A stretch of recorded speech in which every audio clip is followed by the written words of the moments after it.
آسانی دے گا، اللہ دنیا اور آخرت میں اسے آسانی میسر کرے گا۔ کسی غریب کو، کسی نادار کو، بہن مائیوں میں سے کوئی غریب ہے، دوست احباب میں سے کوئی غریب ہے، آپ کے قریبی لوگوں میں سے کوئی اگر غریب ہے اور آپ اس کی مشکل میں اس کی مدد کر دیتے ہیں تو اللہ تعالیٰ آپ کی بھی مدد فرمائے گا اور آپ کے لیے اللہ تعالیٰ آسانیاں پیدا فرمائے گا۔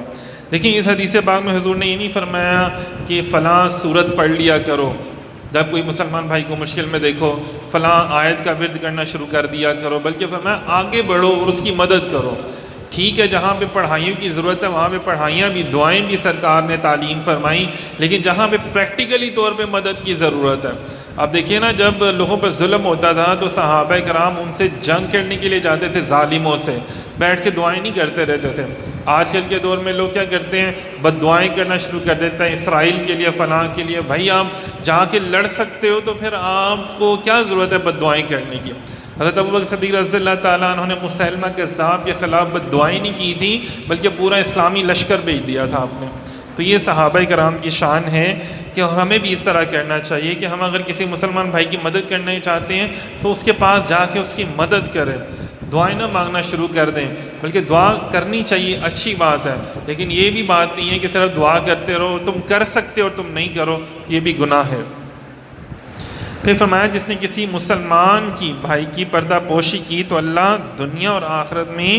اس کی پردہ پوشی فرمائے گا۔ آپ ذرا سوچیں، ذرا دیکھیں کتنی بڑی بات ہے کہ ہمارے یہاں پر لوگ کیا کرتے ہیں، ذرا سی بس کسی کی غلط بات دیکھ لیں صحیح، اپنی طرف سے بھی 10 باتیں اور لگا کے اس کو معاشرے میں مشہور کر دیتے ہیں اپنی طرف سے بھی۔ اور آج دیکھ لیں، آج ہمارا سوشل میڈیا، الیکٹرانک میڈیا میں کیا ہوتا ہے، کسی کی بھی پگڑی اچھالنی ہو، کسی کی بھی عزت اچھالنی ہو تو ایسے لوگ اچھالتے ہیں، اور لوگ بھی ہمارے ماشاءاللہ سبحان اللہ کہ سنی سنائی باتوں پر یقین کر لیتے ہیں، یقین بھی وہ جو یقین کامل ہوتا ہے اس کو کر لیتے ہیں۔ بعد میں کچھ دنوں بعد رپورٹ آتی ہے، پتہ چلتا ہے یار وہ تو فیک نیوز تھی، وہ تو ساری غلط بات تھی۔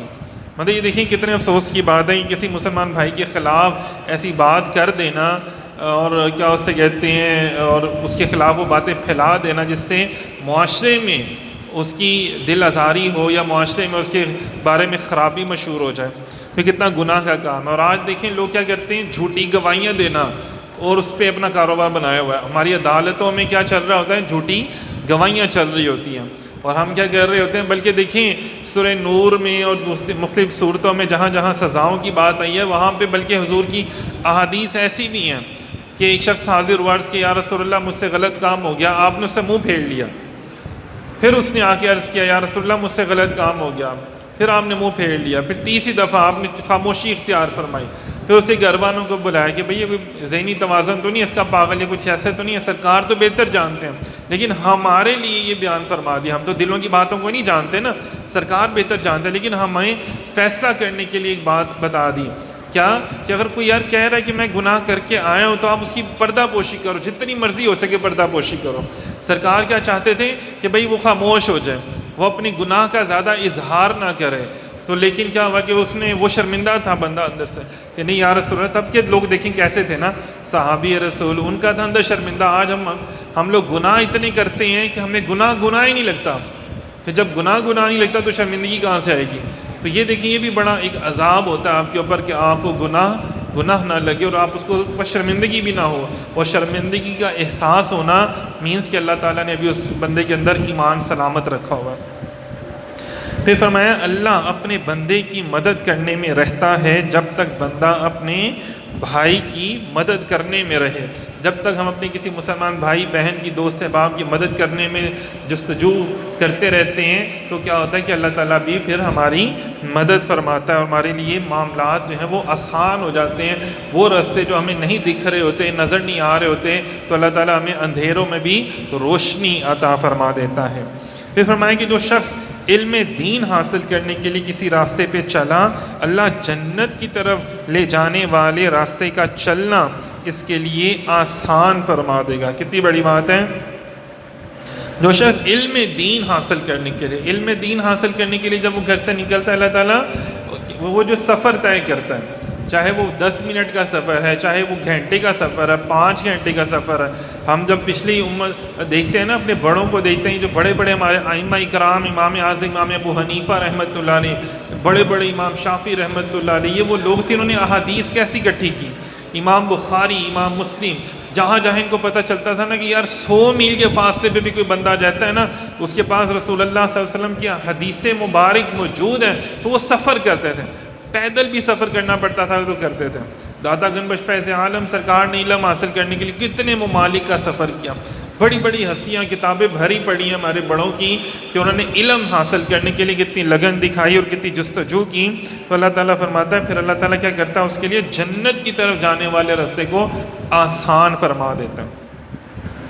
اور جو لوگ اللہ کے گھروں میں سے کسی گھر یعنی مسجد میں جمع ہو کر اللہ کی کتاب کی تلاوت کرتے ہیں اور آپس میں ایک دوسرے سے اس کا سبق لیتے ہیں، تو اللہ کی طرف سے ضرور ان پر سکون اور اطمینان کا نزول ہوتا ہے اور ان پر رحمت چھا جاتی ہے اور فرشتے ان کو گھیر لیتے ہیں۔ یہ کتنی بڑی بات ہے کہ جب رسول اللہ صلی اللہ علیہ وسلم کے امتی آپس میں بیٹھ کے قرآن کا ذکر کرتے ہیں، دیکھیں نا کتنی بڑی بات ہے۔ ایک مرتبہ رسول اللہ صلی اللہ علیہ وسلم مسجد میں تشریف لے کر آئے تو صحابہ بیٹھ کے قرآن پاک کا ذکر کر رہے تھے، حضور علیہ الصلوۃ والسلام کا ذکر کر رہے تھے، تو حضور علیہ الصلوۃ والسلام نے پوچھا کہ تم یہاں پر کیا کر رہے تھے، مجھے بھی بتاؤ۔ تو عرض کیا یا رسول اللہ ہم آپ کا ذکر کر رہے تھے، ہم یہاں پہ آپ کی باتیں کر رہے تھے، جو آپ کے تذکرے قرآن میں ہیں وہ ہم ایک دوسرے کو بیان کر رہے تھے۔ اور وہ دیکھیں صحابہ کرام کی کیسی ہے میٹنگ، کیسی ہو رہی ہے، ان کا گیٹ ٹوگیدر کیسا ہو رہا ہے حضور کا ذکر میں۔ اور آج دیکھیں ہماری میٹنگز کیا ہوتی ہیں، ہمارا جب دوستوں کا گیٹ ٹوگیدر ہوتا ہے تو کیا ہوتا ہے، برانڈس کی باتیں ہوتی ہیں، سیاست کی باتیں ہوتی ہیں اور باتیں ہو رہی ہوتی ہیں، لڑائیاں جھگڑے ہو جاتے ہیں، ایک دوسرے کے لیڈر کو برا کہہ رہے ہوتے ہیں۔ اور یہاں پہ صحابہ کا گیٹ ٹوگیدر کیا ہے، صحابہ کی میٹنگ کیا ہے، صحابہ کا آپس میں ملنا کیا ہے، حضور کا تذکرہ کرنا، حضور کا تذکرہ کرنا، قرآن کا جو حضور نے سکھایا ہے وہ باتیں ایک دوسرے کو بیان کرنا۔ یار میں نے سرکار سے یہ بات سنی، یار میں نے حضور سے یہ بات سنی، اچھا یار تم بتاؤ، تم تو سرکار کے زیادہ قریب رہتے ہو۔ صحابہ کی یہ باتیں ہوا کرتی تھی۔ آج کبھی ہم ایک دوسرے ساتھی سے پوچھتے ہیں یار مجھے بھی سرکار کی کوئی حدیث پاک سناؤ، بلکہ اگر کوئی ہمارے میں سے کوئی ساتھی کوئی بیچارہ کرنے ہی لگ جائے تو تو چھڑ تو وڈا مولوی لگے ہیں، تو بہت ہی عالم بننا ہے، تینوں بہت ہی پتا ہے، سانو نہیں پتا۔ تو ہم اس کو بجائے کہ سننے کے ڈیگریڈ کرتے ہیں، جبکہ پتہ چلا کہ جہاں پہ حضور کا تذکرہ ہو رہا ہوتا ہے وہاں پہ سرکار خود تشریف لے کر جاتے ہیں اور اللہ آسمان سے فرشتے وہاں پہ نازل فرماتا ہے۔ کتنی ایسی احادیث ہمارے پاس موجود ہیں کہ ایک صحابی رسول گھر میں بیٹھ کے بچوں میں حضور کے غزوات کا ذکر فرما رہے تھے، کیسے سرکار غزوات میں تشریف لے کے جاتے تھے، پورا آرمی کا لباس پہن کے جاتے تھے، کیسے سرکار تلوار پکڑتے تھے، کیسے روب دبدبے میں سرکار گفتگو فرماتے تھے، جلال میں کہاں سرکار کا جلال دکھتا تھا، میدان جہاد کے اندر صحابہ کرام کیا کر رہے ہوتے تھے۔ یہ ساری چیزیں صحابہ کرام بتاتے تھے گھر میں۔ ایک صحابی رسول حضرت قتادہ رضی اللہ عنہ تذکرہ کہہ رہے تھے تو گھر میں دروازہ اچانک ہی نوک ہوا، جب دروازہ کھولا تو پتہ چلا سرکار سامنے موجود ہے۔ سرکار نے وہ تو بڑے خوش ہوئے نا کہ یار رحمت آ گئی، اللہ کی رحمت میرے گھر میں، سرکار تشریف لے کر آئے۔ حضور نے فرمایا بھائی باقی باتیں تو بعد میں، یہ بتاؤ تم اپنے گھر میں کیا کر رہے تھے؟ عرض کیا حضور میں آپ کے غزوات میں جانے کے تذکرے کر رہا تھا، اپنے بچوں کو سنا رہا تھا، مطلب حضور کی باتیں کر رہا تھا اپنے بچوں میں بیٹھ کے۔ فرمایا تم اپنے بچوں میں بیٹھ کے میری بات کر رہے تھے، آسمان سے اللہ رحمت کے فرشتے تمہارے گھر نازل کر رہا تھا اور اللہ نے مجھے محمد عربی کو حکم دیا کہ آپ تشریف لے کے جائیں، میں آپ کے اس غلام کو اور اس کی آل اولاد کو بخشنا چاہتا ہوں۔